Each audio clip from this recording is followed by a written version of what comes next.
Khám phá bí ẩn, Thủ tướng Nhật nói chưa nhìn thấy hồn ma trong dinh thự. Các tin nóng đáng chú ý. Đài Loan khiến quan chức Mỹ tức nghẹn họng tại hội nghị dân chủ. Sự xuất hiện của vũ khí khét tiếng báo hiệu Nga-Ukraine tới bờ vực chiến tranh. Trung Quốc thần tốc sản xuất tiêm kích tàng hình J-20 với động cơ nội địa. Ông Trump đã mời lãnh đạo Kim nghe ca khúc Người đàn ông tên lửa. Hơn 100 người có thể đã tử vong ở Kentucky do lốc xoáy, nhà xác không đủ chỗ chứa. Người sống sót kể lại cảnh địa ngục khi lốc xoáy xé nát nhiều tiểu bang của Mỹ. Núi lửa ở Tây Ban Nha đang phun trào dài nhất trong hơn 500 năm. Tất cả sẽ có trong bản tin đặc biệt cập nhật những tin tức nóng nhất trên kênh FPNC. Tân lãnh đạo Nhật Bản Fumio Kishida đã chính thức dọn vào dinh thự thủ tướng vào cuối tuần vừa qua, trở thành thủ tướng đầu tiên bước vào tòa nhà bị đồn ma ám và là nơi vắng bóng chủ nhân suốt 9 năm. Nơi ở mới của thủ tướng Kishida giúp tiết kiệm 3 phút khi di chuyển bằng ô tô đến văn phòng làm việc. Trước đó, ông Kishida tạm sống ở khu vực chung cư dành cho thành viên Hạ viện thuộc khu vực Akasaka. Ông Kishida vào sáng nay cho biết, tôi ngủ ngon, cuộc họp Ủy ban Ngân sách sẽ bắt đầu hôm nay. Vì vậy, tôi cảm thấy đầy năng lượng và sẽ có một ngày làm việc dài. Khi được hỏi có nhìn thấy hồn ma hay không, Thủ tướng đáp, đến giờ chưa thấy gì. Dinh thự là nơi của Thủ tướng Iyoshi Inukai bị ám sát trong âm mưu đảo chính năm 1932 và chứng kiến một kế hoạch chính biến tương tự vào 4 năm sau. Nhiều người bị sát hại trong các vụ hỗn loạn, sau đó có rất nhiều tin đồn ma ám ở dinh thự xuất hiện từ cuối những năm 1920. Giới chức thậm chí từng nói đạo sĩ thần đạo đến làm trừ tà. Theo báo Kyodo News, việc dọn vào dinh thự không chỉ là mục đích thuận tiện cho công việc, mà ông Kishida còn muốn chứng minh tinh thần tập trung xử lý khủng hoảng của mình.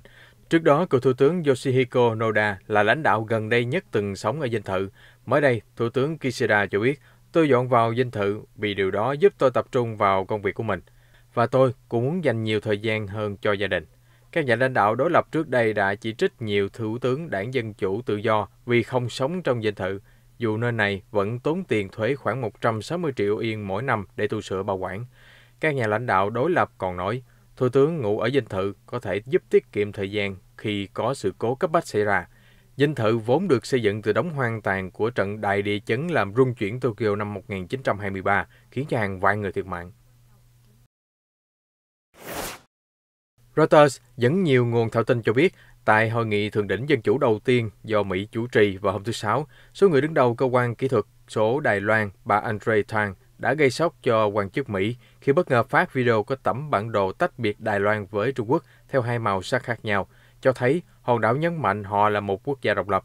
Trong hội nghị trực tuyến, bà Tang và tấm bản đồ xuất hiện trong khoảng 1 phút, sau đó bị cắt hình và chỉ còn nghe thấy âm thanh. Điều này là mệnh lệnh của Nhà Trắng, theo nguồn tin thân cận hé lộ.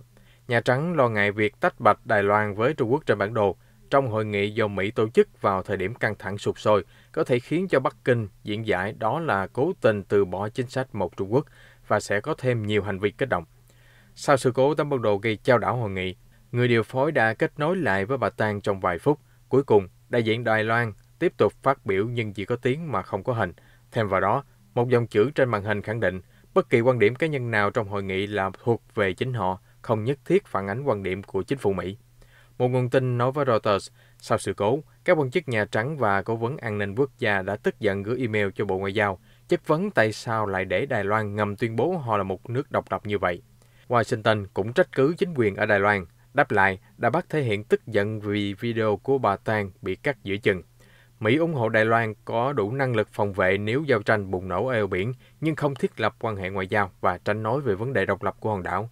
Tuy nhiên, theo một nguồn tin nói với Reuters, sở dĩ phía Mỹ phản ứng mạnh mẽ không chỉ về vấn đề chủ quyền lãnh thổ, mà còn bởi khi chạy thử chương trình, đại diện Đài Loan không chiếu video có tấm bản đồ. Nó được thêm vào đầy kịch tính, dấy lên nghi ngờ đó có phải là một thông điệp được cố tình cài cắm của bà Tang và phía Đài Loan hay không. Họ tức nghẹn họng, theo nguồn tin cho biết về phản ứng của các quan chức Nhà Trắng.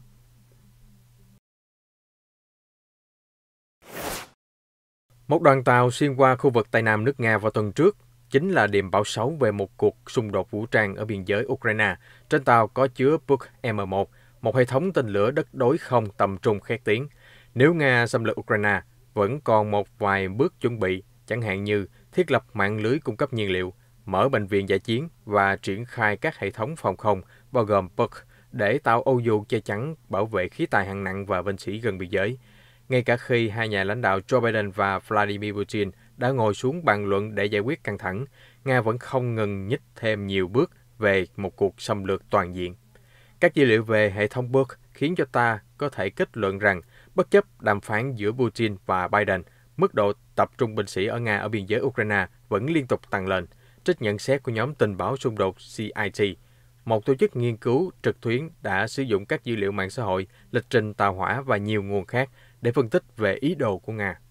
Tổng thống Putin cách đây vài tuần có lẽ không muốn gây chiến, mà điều động binh sĩ ở tiền tuyến để làm đòn bẩy cho đàm phán, đặt ra các yêu sách đối với phương Tây. Tuy nhiên, ông Putin ngày càng muốn mở rộng kiểm soát về phía Tây nước Nga và lượng binh sĩ quá lớn ở biên giới khiến cho nhiều chuyên gia cho rằng bóng ma chiến tranh đã cận kề. Ngoài ra, Tổng thống Putin nói tình hình ở miền đông Ukraine giống như diệt chủng. Phát biểu này dấy lên lo ngại có thể ông Putin đang tạo tiền đề, một cái cớ để chuẩn bị tấn công Ukraine. Nhà lãnh đạo Nga đã dành 2 thập kỷ qua để chống lại sự mở rộng của NATO. Tuy nhiên, khả năng sáp nhập Ukraine vào khối này chính là giọt nước tràn ly, khiến cho Moscow sáp nhập bán đảo Crimea và kích động xung đột ở vùng Donbass vào năm 2014, đến nay khiến cho hơn 14.000 người thiệt mạng.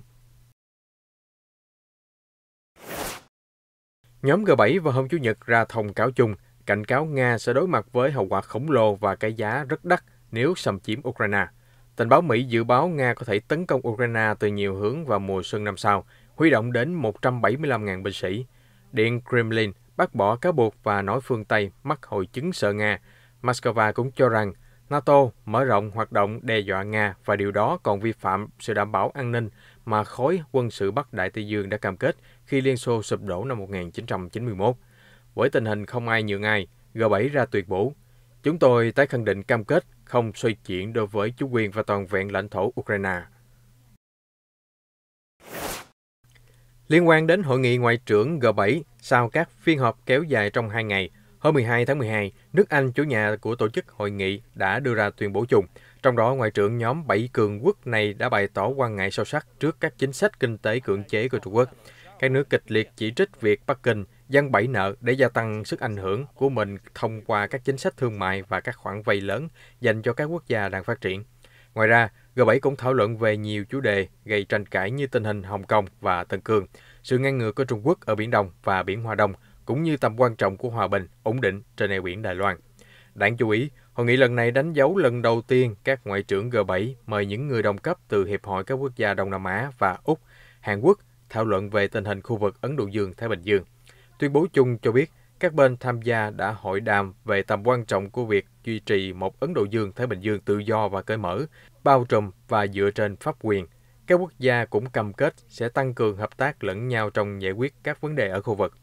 Ngoài ra, G7 cũng đề cập đến việc thúc đẩy phi hạt nhân hóa bán đảo Triều Tiên, hạ quyết tâm đạt mục tiêu loại bỏ hoàn toàn, có thể kiểm chứng và không thể đảo ngược tất cả chương trình vũ khí hủy diệt hàng loạt và tên lửa đạn đạo của Bình Nhưỡng theo các nghị quyết của Hội đồng Bảo an Liên Hợp Quốc. Tuyên bố cũng kêu gọi Triều Tiên giải quyết ngay lập tức các vấn đề công dân bị mật vụ bắt cóc.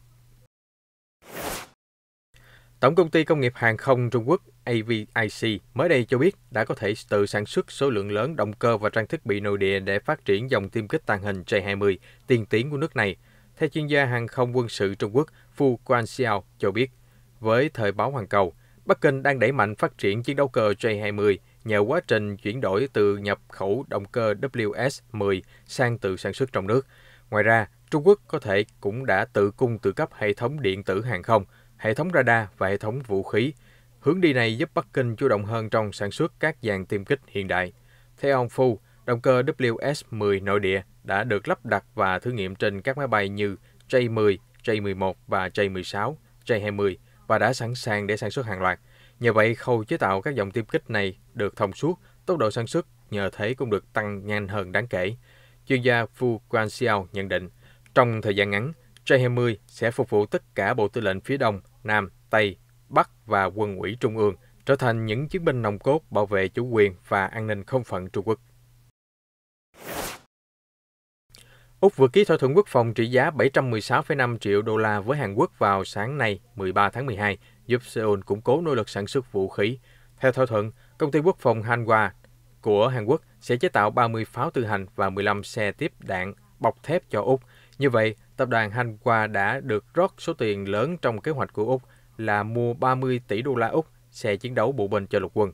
Thỏa thuận quốc phòng được ký khi Tổng thống Hàn Quốc Moon Jae-in có chuyến thăm 4 ngày đến Úc.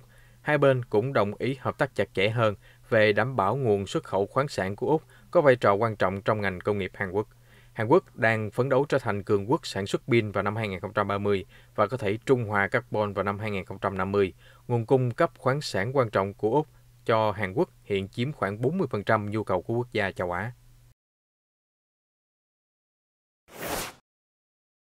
Cựu Tổng thống Mỹ Donald Trump cho biết đã tặng nhà lãnh đạo Triều Tiên Kim Jong-un một băng cassette với ca khúc Rocket Man, người đàn ông tên lửa của danh ca Elton John.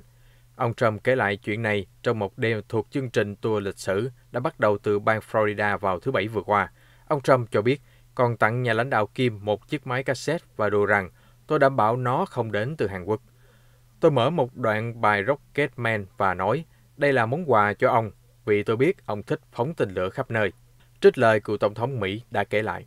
Rocket Man là biệt danh mà ông Trump nghĩ ra dành cho nhà lãnh đạo Kim vào năm 2017. Khi đó, ông Trump viết trên Twitter, tôi đã trò chuyện cùng với Tổng thống Moon của Hàn Quốc tối qua, hỏi ông ấy xem dạo này Rocket Man thế nào.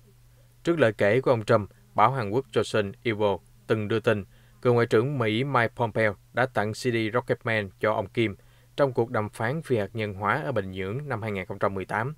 Ông Pompeo chưa bao giờ bình luận về chuyện này. Sau thảm họa lốc xoáy càng quét nước Mỹ, Thống đốc bang Kentucky ông Andy Beshear hôm Chủ nhật nói rằng có thể hơn 100 người đã thiệt mạng. Thống đốc phát biểu, không ai trong chúng ta từng chứng kiến sự tàn phá đến mức này. Tôi biết chúng ta đã mất đi bãi mãi hơn 80 cư dân, nhưng con số có thể tăng lên hơn 100 người. Tôi đã biết về những thị trấn biến mất, theo đúng nghĩa đen của từ này. Thị trấn quê bố của tôi cũng bị san phẳng một nửa. Thật khó để diễn tả, 12 dãy nhà đã từng hiện diện ở nơi đó, nhưng giờ không còn gì nữa. Ông Beshear cho biết nỗ lực tìm kiếm cứu nạn người sống sót vẫn đang diễn ra ở nhà máy đèn cày, thành phố Mayfield và nhiều nơi khác.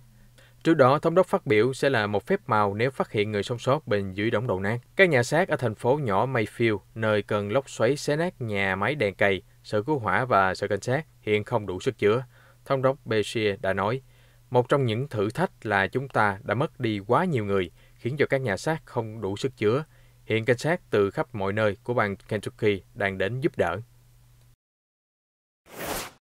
Những người sống sót sau thảm họa lốc xoáy đang sống trong cảnh màn trời chiếu đất và mất điện diện rộng sau khi 30 cơn cuồng phong càn quét và phá hủy hầu hết mọi thứ trên quãng đường 320 km vào tối thứ Sáu và sáng thứ Bảy vừa qua. Theo Reuters, giới chức cho biết ít hy vọng tìm thấy người sống sót bên dưới đống đổ nát hoàn toàn ở ít nhất 5 bang miền Nam và Trung Tây. Tại Dawson Springs, miền Tây Nam Kentucky, các khu dân cư đã biến thành bình địa. Ông Michael Long đã sống trong ngôi nhà cũ từ năm 1992. Khi lốc xoáy ập tới, ông vội trú ẩn dưới tầng hầm cùng với vợ. 4 phút sau, ông nhìn thấy một phần của ngôi nhà đã bị cuốn phăng. Tiếp đó, ông Long còn quay lại tầng hầm và nói với vợ, anh muốn em chuẩn bị tâm lý rằng khi chúng ta trở lại mặt đất vào sáng ngày mai, căn nhà của chúng ta sẽ không còn ở đó nữa. Khi bão đi qua, gia đình ông Long cay đắng nhìn đống gạch vụn và mô tả thảm kịch thật kinh hoàng, khắp nơi đổ nát giống như địa ngục trên mặt đất.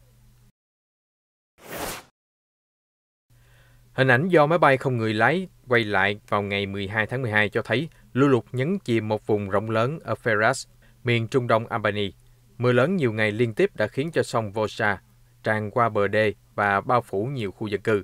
Binh sĩ đã giải cứu một người đàn ông từ ngôi nhà bị cô lập giữa dòng nước lũ.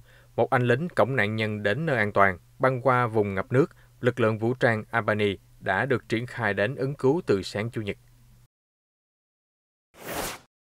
Một ngày sau vụ nổ khí ga khiến cho ít nhất 3 người thiệt mạng ở thị trấn Ravanus, vùng Sicilia, nước Ý, hôm 12 tháng 12, các dịch vụ khẩn cấp vẫn đang ra sức dọn dẹp đống đổ nát và tìm kiếm các nạn nhân.